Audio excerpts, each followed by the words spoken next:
क्या आपने कभी सोचा है कि अगर कोई भविष्य देख सकता तो संसार कैसा होता?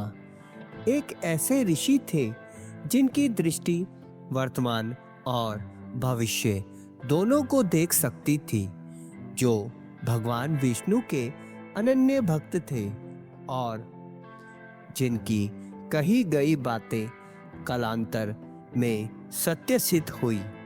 एक ज्ञानी संत और एक रहस्यमय भविष्यकर्ता। तो चलिए शुरू करते हैं यह अद्भुत यात्रा।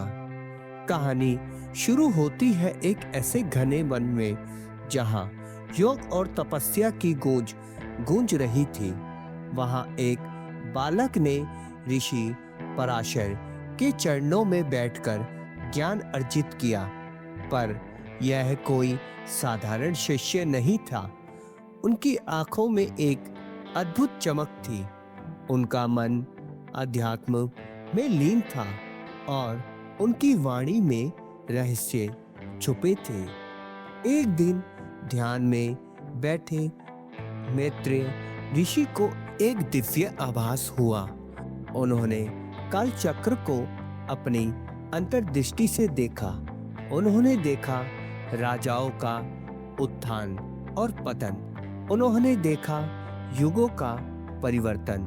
उन्होंने देखा धर्म की रक्षा के लिए भगवान के अवतार। एक दिन महर्षि मैत्रेय का मिलन हुआ महाभारत के प्रसिद्ध पात्र विदुर से। विदुर जो स्वयं धर्मराज यम के अंश थे, जो धर्म और सत्य के मार्ग पर चलने वाले थे।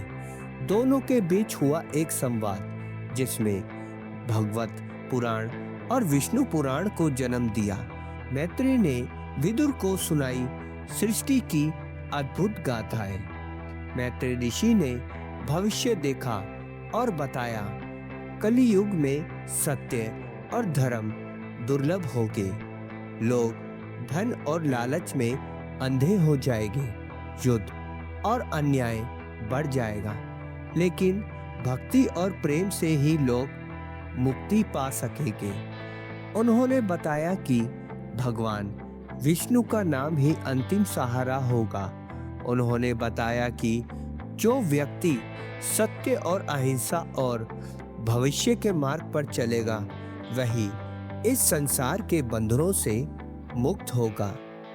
ऐसा कहा जाता है कि महर्षि मैत्रेय अमर है, वह दिव्य लोकों में है और जब समय आएगा तो वह फिर प्रकट होंगे। इसलिए उनके बताए गए मार्ग पर चलिए और जीवन को